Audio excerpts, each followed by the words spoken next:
Today we're going to be going over some of the best compliment pulling fragrances that you can buy in 2024. We're going to get things kicked off with Missoni Wave. This one's coming in at around $35 or so. These come with a magnetic cap. Testers do not come with a cap. That's something to be aware of. You can save a few bucks there, but you're not going to get the full presentation with a cap. Now this is fantastic. You've heard about it before. It's popular because of the price and also because it combines two really popular designer fragrances from big designer brands. First being Versace Pour Homme and the second being Chanel Allure Homme Sport.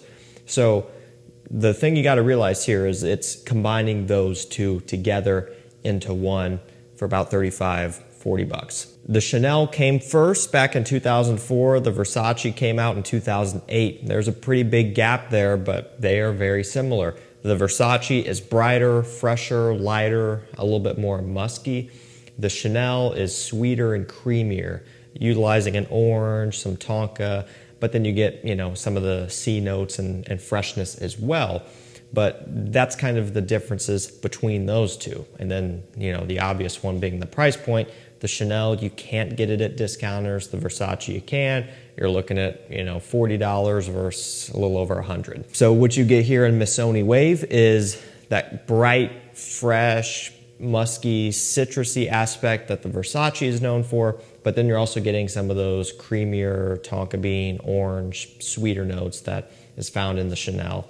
I love both of those scents. They're amazing. They smell great in the heat. They're great compliment pullers, great everyday wear scents. But this one, it does it both, and you don't have to buy both in order to get that. So in one way or another, you can kind of save yourself a bit of money by going this direction if you're caught between the two and you don't know which one of those you want to get. Missoni Parfum is another fantastic scent as well. That's different than this. It kind of has a birchy, woody undertone. It's not quite as light and summery as this, but I really like Missoni Wave a lot, and at this price point, it's a fantastic scent, and it's a great compliment puller. Next up, we have YSL Y Myself. So this is an easy one to hate, and kind of understandable. It's nothing brand new and exciting, but also I don't really see why we would necessarily expect it to be, given the name, the bottle, the note breakdown.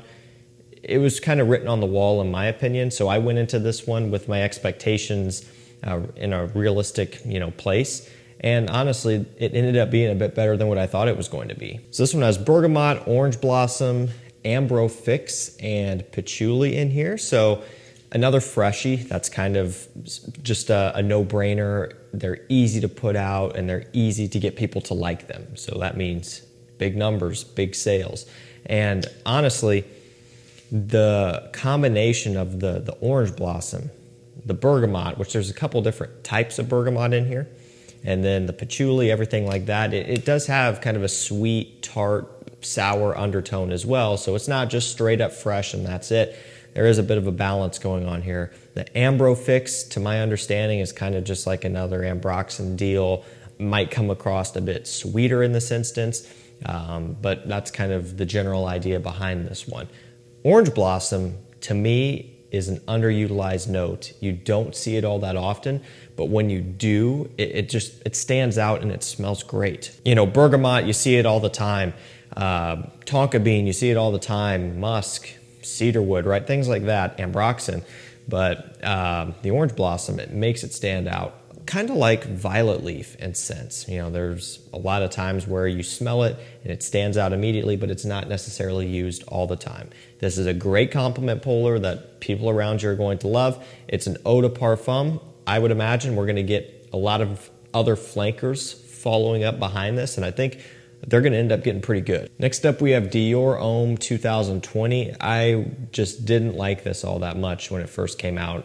It was a big disappointment because the iris was gone. However, when you look at it from kind of the brand's perspective here on what they were trying to achieve with this one, it makes complete sense. This is a modern masculine smell, and that's it. That's as simple as it gets right there.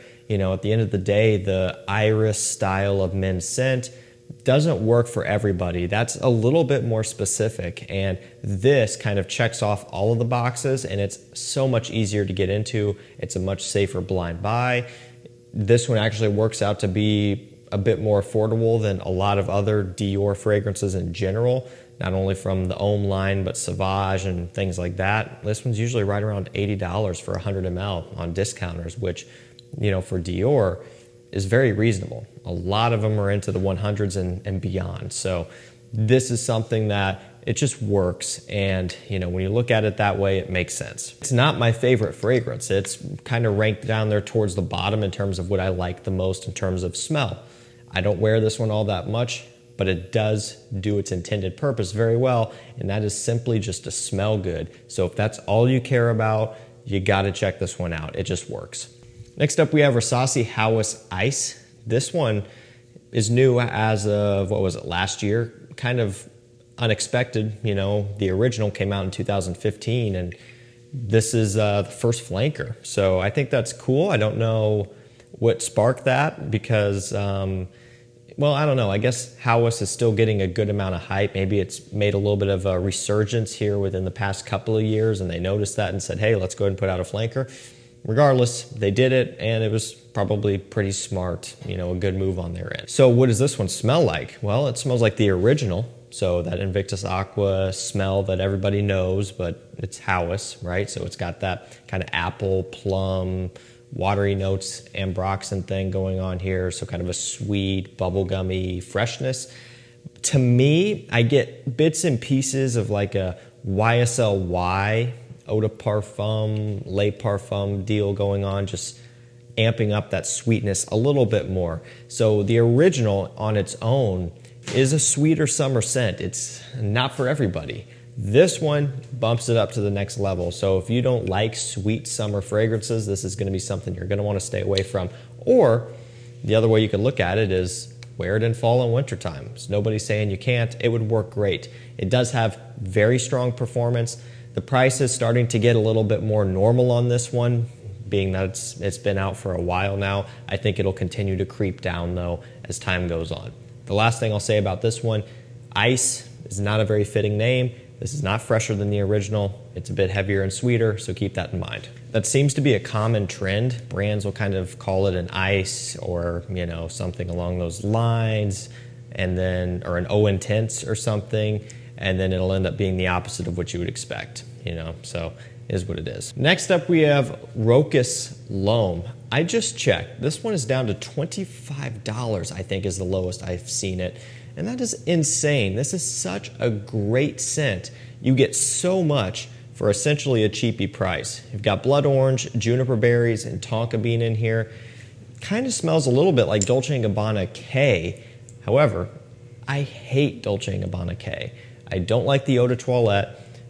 I don't like the Eau de Parfum either, although it is better.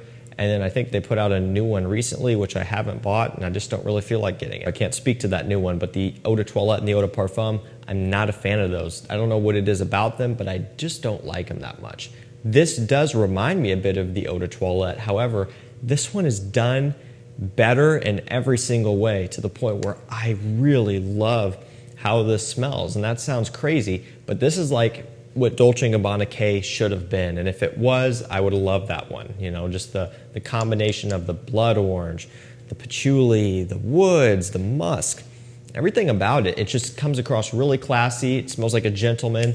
And it's just something that, for this price point, is very surprising. You might not expect much out of it, but this is impressive.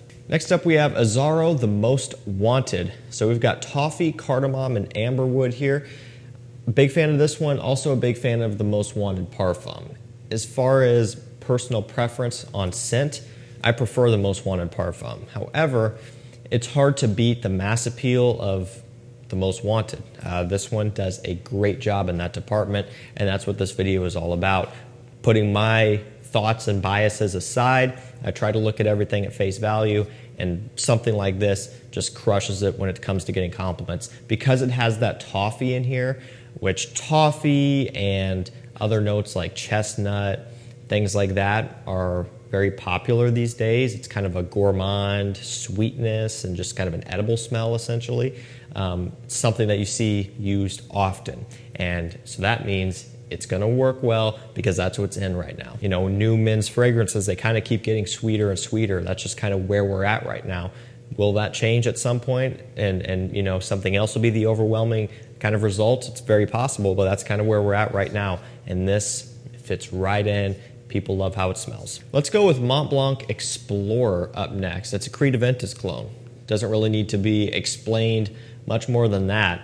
It's $40 to $45, and of course Aventus is in the couple hundreds on discounters. Retails for, I think, close to 500. It's like 400 and some dollars at retail. That's expensive. And I wouldn't pay for it at retail either, especially when you can get it on discounters and especially when you can get clones. So there are many other clones out there, guys, and you all know this. It doesn't need to be explained either. There are hundreds at this point, legitimately hundreds. Why this out of all of those? It's just one that's good. And guess what? A lot of them are really good. So you can go back and forth on what you think the best Aventus clone is, but most of them are very, very good and get the job done and are very impressive. Now, there are a few that aren't all that good, right? But for the most part, you don't have to look too far to find a great Aventus clone. This is just the one I happen to choose for this video, primarily because it's a designer. It's going to be more attractive to people because it's not a clone brand. It's something that has a designer name, something that you could buy at retail if you wanted to, but I don't see why you would. Just a lot of pros to Mont Blanc Explorer, and the main one being people love how it smells. Now, this next one here is fantastic.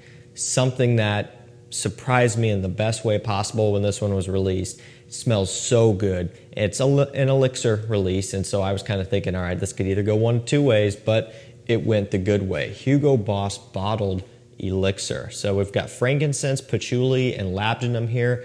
Rich, smoky, mysterious. Oh, it smells so good. Kind of an iris accord in here, just from how that labdanum's coming across, and a little bit of a kind of a cedar wood, masculine undertone.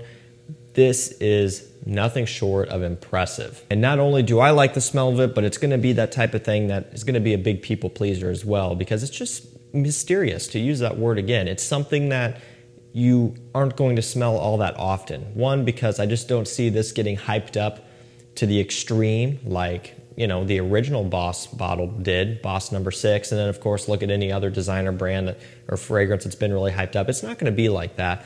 And there also aren't too many things out there that smells like this either, meaning you can stand out in a really, really unique way, and people are going to notice that, and they're going to want to know what you're wearing so they can get it for whoever is in their life at that time. This stuff is great. Let's go with Le Male on Board, running down to the end of the video here. This is one of the few still in production summer releases within the Le Male lineup. Of course, you go over to Les Beaux, and they have the original Le Parfum and the newest Paradise Garden. Those are all kind of summer-oriented. Sweeter, but summer-oriented, especially Paradise Garden. But that's kind of a separate line. This is the Le Male lineup. And at one point, there was Superman and Popeye and things like that. No longer. And Aviator, that's getting harder to find. They're just kind of getting rid of a lot of their fresher ones. But this is one that still pretty consistently pops up and is great. It's got geranium, bergamot, amber. It's fresh. It's kind of green.